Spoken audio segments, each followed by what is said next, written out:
G'day everybody, how you going today? It is so good to see you. I do hope that you are super well.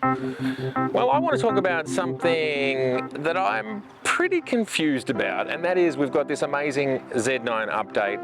We've also got updates for the Z6 II. Here's one right here. Here's the Z9 right here. And the Z7 II. And there's a lot of unhappy people.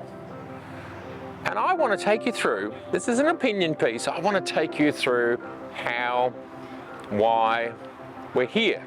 I want to run some theories by you as to why this is happening, why it makes sense, and why we all need to chill. Because the world is nowhere near what it was 3, 5, 10 years ago. So let me run some theories past you. I really look forward to your thoughts. We've got to look at a little bit of history first to get some context around what's been going on in the last 4 years. It's mid to late 2017 and I'm getting hold of 2 D850 bodies from my local camera store. This camera is considered the king of kings at the end of the DSLR road. Perhaps one of the best all-rounder DSLRs ever made. And this is where Nikon is as we pass our way into 2018. Now at the same time in the mirrorless world, mirrorless is starting to get to the tipping point, but I don't feel in 2017 we're there. We're just right on the cusp. We're right on the cusp of the 3rd generation Sonys coming to life. And it's during this period, 2017 and 2018, that we get cameras like the A7 III and the A7R III.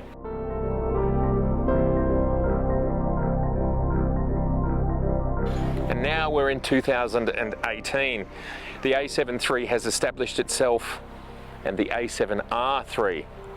These are cameras that are both available as we get to the middle of 2018. There starts to be calls. Nikon, what are you doing? What are you doing around mirrorless? Honestly, you are lagging behind. And look, the same calls were being made for Canon as well. Nikon did not have a monopoly on not having full frame mirrorless cameras out. And all would change in the latter half of 2018. But you've got to understand, 2018, which is only 4 years ago now, there was an enormous amount of pressure on Nikon and Canon to start to meet where Sony was in the mirrorless market. And not only meet it, but the drums were being banged that they should meet it and surpass it, because Sony was dominant. And this was a lot of the noise that we heard on the internet. Now, some of it made sense, some of it didn't, but the point was, mirrorless was where the momentum was going.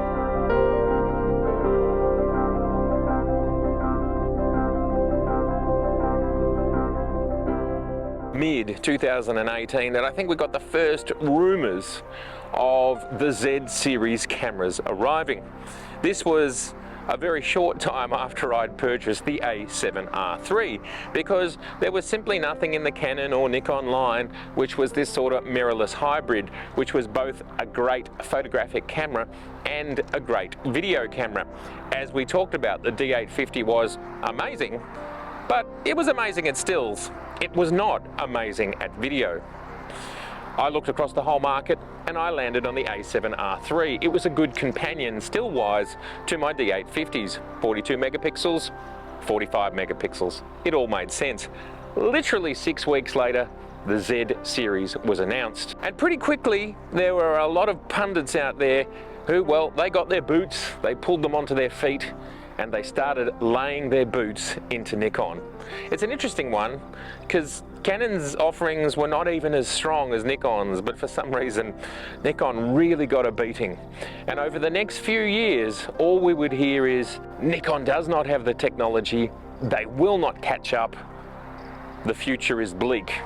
To the point where, 18 months ago, Nikon's bankrupt, and essentially we were being told by some of the biggest influencers in the world, whether they were doing it directly or indirectly, but I would say directly, just for the sake of clicks, that Nikon had no future.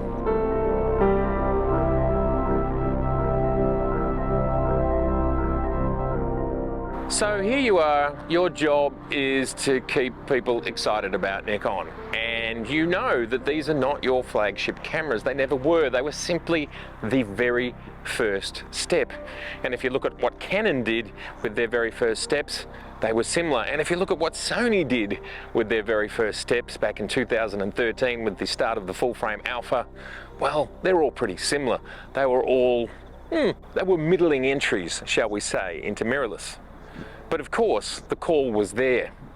Catch up to Sony at all costs or be pronounced dead.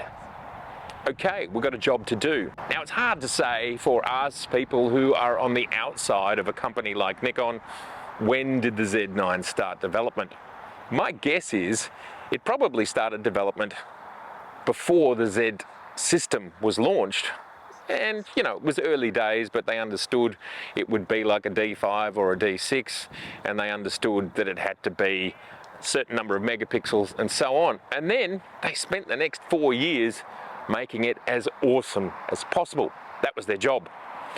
So let's jump through to the arrival of the R5. But it did take until the very end of July, start of August of 2020 for it to actually start shipping. So let's call it August 2020, which is just a little bit over 18 months ago. We got our first 45 megapixel 8K shooting camera with very, very good focus. So this was the next level. This is above a D850. This is above what Sony were doing at the time. This is above what everybody was doing.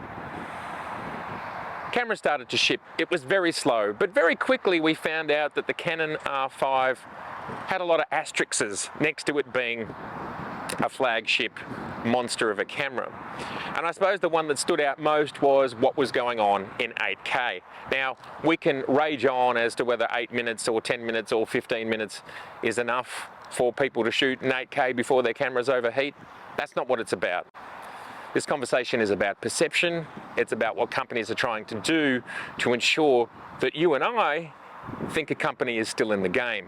And what Canon did is they got the R5 out first in that 8K bracket of hybrids. They were the first to do it. They were the first to get the headline. So then it took another 6 months for the Sony A1 to be announced, and that was around January of last year, just over a year ago. But it took until the very end of March, the start of April, a year ago now, for it to actually start to ship. And I can see by looking back, doing some searches online, that camera was constrained through until second half of 2021. And even when I went to pick up my Z9 at the local camera store at the end of 2021, I was basically still being told the A1s were very, very hard to come by. At the start of 2021 was Sony now coming into the 8K market, bringing us 50 megapixels, a camera that didn't overheat in the same way as the R5. It really laid down the gauntlet once again, as Sony had been for, say, the last 3 or 4 years. We want to be leader in this space. So you're Nikon, and over the last couple of years, people have just, as I said, tried to keep pronouncing you dead. What is your job? What is the #1 job of Nikon Corp to get the message across to you and me? And that is that they can compete with Canon, who got something out mid-2020, and that they can compete with Sony, that got something out early in 2021. This was critical. They had to create something that got your and my attention, and they had to even surpass it. Why? Because, let's face it, everyone had been saying, oh, well, Nikon, let alone the fact that they're probably dead, even if they do get near Canon or Sony, they'll just be playing catch-up. This is the rhetoric. This is the rhetoric that we heard for the last 2 years. So Nikon have got no choice. They've got to get their baseball bat, and they've got to hit a goddamn home run. That's what they have to do to ensure that you and me, that we're watching and that we're excited. And a home run is exactly what they hit. But there's a but. There's a but. And this is all about timing.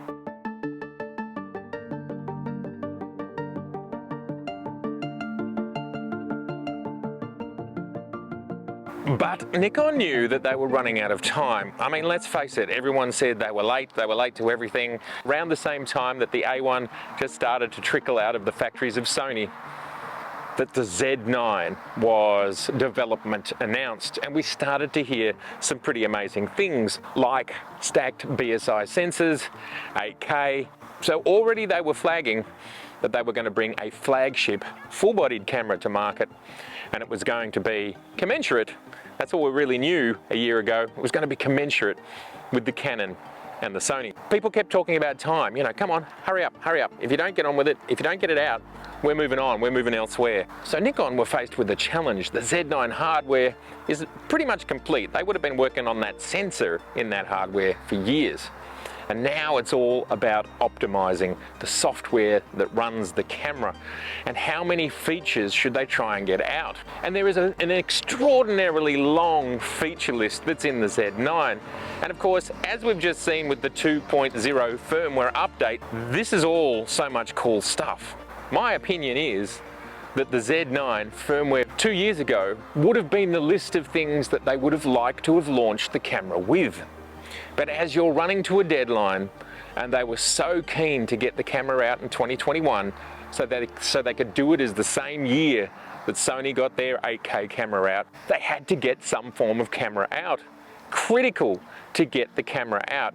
And we can see how critical it was because it arrived so close to the end of the year. So my conjecture, my opinion, my theory is this. The Z9 that we got 3 or 4 months ago was not the original planned version 1. And Nikon had to just race to give us what was an absolutely outstanding camera. Don't get me wrong, but I have a feeling as they were rushing through 2021 to ensure that the camera would be out in 2021, they had to say, look, we're going to remove some of this feature set. It's written, it's done, but we haven't had time to fully test it. We haven't had time to optimize the code, so on and so forth. Anyone who has any experience with writing code and releasing products will realize when you've got such a massive feature list and you've got to go through every detail to make sure it's perfect, and these are really high-speed precision machines, there was a cutoff. There would have been a cutoff. Let's say the cutoff was, I don't know, March, April of last year, where they said, look, we can have this stuff ready by the end of the year, but we're going to have to leave these things. They're almost done, but we just haven't fully done it. And that's why firmware 2.0 has literally come less than 4 months after this camera was shipped, because this stuff was already 90% complete. It should have been in the original version 1 of the software, but they just didn't get it optimized to Nikon standards. Version 2 is actually what version 1 was supposed to be as they were planning for launch. Maybe 2 years ago, this is what version 1 would have looked like. And as we get closer to launch, we have to jettison a few bits and pieces just to ensure that we hit our deadline. It's perfectly logical. They had 2 options: ship even later or ship with less features because the features aren't quite finished. So I'll just repeat, the reason this update has come so soon is that these features were actually already almost finished. So thus, those that are complaining about the Z6 II and the Z7 II updates that are not here, well, sure. But I think this notion that Nikon don't care about it, you're being usurped, you're not important, that is just belly aching. Honestly. The most important thing for Nikon to do for you and for me is to show that they can play with the big boys. That is the most important thing. The second most important thing they could do was to show that they could exceed. They could be #1 again, like we all thought was possible. And they've done that. That's the most important thing, to stake their place in the market. Isn't that what we all wanted a year ago, 2 years ago? Reaching that goal of essentially with the Z9 being a market leader. And may I do a little quick sidebar here? We've just seen with DP Review that they have announced that the Z9 is the best camera that they have ever seen, giving it a score of 94%. Well, Nikon have achieved their goal, and they've achieved a goal that you wanted and I wanted, and I think that was the most important thing. I'm confident that the Z6 II and the Z7 II, they've only got this 1.4 update. None of us have actually seen it yet. I don't think we can download it yet. I couldn't find out when it's actually available. It may well be a minor update. I'm not sure whether it's minor or middling, but it's 1.4. The Z6, which we're shooting on, that's a FirmWare 3. So to think that Nikon have abandoned you, no. They just had to show that they could lead, show the world, show the competition, show people who were sitting on the fence, show F users, and they will. From my opinion, this is my opinion, I do not have any inside knowledge, they will follow up with more updates, I'm sure, for the Z6 II and the Z7 II. Now, it could be a month, it could be 6 months. I also want everybody to keep in mind that the Z6 II and the Z7 II will never be what a Z9 is. It just does not have the horsepower for it. We were told at the launch of the Z9 that its processor was 10 times faster. So even if there's two of them, and you don't get 2 times because you never get 100% efficiency when you've got 2 processors talking, but let's just for the sake of this conversation say it's 2 times, it still is 5 times slower. So whatever might trickle down to a Z6 II or a Z7 II from the Z9, it is not going to be what's going on in this monster here, because it is using machine learning to see what's in the scene, and it's obviously thinking about a ton of things at extraordinarily high speed. But we saw great advancements with the Z6 and the Z7 with that firmware update at the end of last year. So I believe we're going to see more, and I believe it's going to come soonish. Personally, I believe it's an exaggeration to say that Nikon are just putting Z6 II and Z7 II users to the side. It's just not the case. It's about 1, showing Nikon's top of the market, and 2, they're just getting finished what they started probably 4 or 5 years ago. And wow, it's dark. I don't know if you can see me anymore.